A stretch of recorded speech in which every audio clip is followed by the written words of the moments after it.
Tollywood star heroine Samantha గురించి మరో news social మీడియాలో వైరల్గా మారింది. గుళ్ళు గోపురాలు తిరుగుతున్న సమంతను అక్కినేని కోడలు శోభిత టార్చర్ చేస్తుందని సోషల్ మీడియాలో ఫ్యాన్స్ ఆగ్రహం వ్యక్తం చేస్తున్నారు.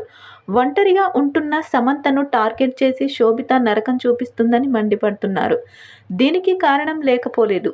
సమంత ఎంతో ఇష్టపడి తెచ్చుకున్న ఫెట్తో శోభిత ఫోటోలు దిగి సోషల్ మీడియాలో రచ్చ చేస్తుంది.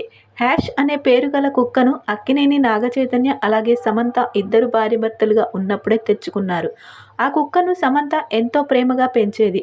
నాగచైతన్య అలాగే సమంత విడిపోతున్నప్పటికీ ఆ కుక్కకు కో పేరెంట్స్ ఉన్నట్లు చెప్తున్నారు. అప్పుడప్పుడు నాగచైతన్య వద్దకు సమంత పంపించేదని చెప్తున్నారు. అంటే సమంత ఏదైనా షూటింగ్ నిమిత్తం విదేశాలకు వెళ్తే నాగచైతన్య వద్ద ఆ కుక్కను వదిలేస్తుందట. ఆ తర్వాత మళ్ళీ సమంత హ్యాష్ను తెచ్చుకుంటుందని చెప్తున్నారు. ప్రస్తుతం ఈ విషయం కాస్త ఎంతో వైరల్ అవుతుంది. అందుకే తరచూ సోషల్ మీడియాలో నాగచైతన్య అలాగే సమంత దగ్గర ఆ కుక్క ఉన్న ఫోటోలు వైరల్ అవుతున్నాయి. అయితే లేటెస్ట్గా హ్యాష్ కుక్కతో అక్కినేని కోడలు శోభిత ఫోటోలు దిగారు. ఆ కుక్క పక్కన పడుకొని హాస్యంగా పోజులిచ్చింది.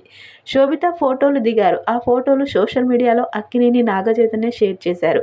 అయితే ఈ ఫోటోలు వైరల్ కావడంతో శోభితపై సమంత ఫ్యాన్స్ ఆగ్రహం వ్యక్తం చేస్తున్నారు. ఒంటరిగా ఉన్న సమంతను ప్రశాంతంగా ఉండనివ్వవా? ఆ కుక్కతో ఎందుకు ఫోటోలు దిగావు? సమంతను రెచ్చగొట్టడానికేనా అంటూ శోభితపై ఫైర్ అవుతున్నారు. ప్రస్తుతం ఈ విషయం కాస్త ఎంతో వైరల్ అవుతుంది.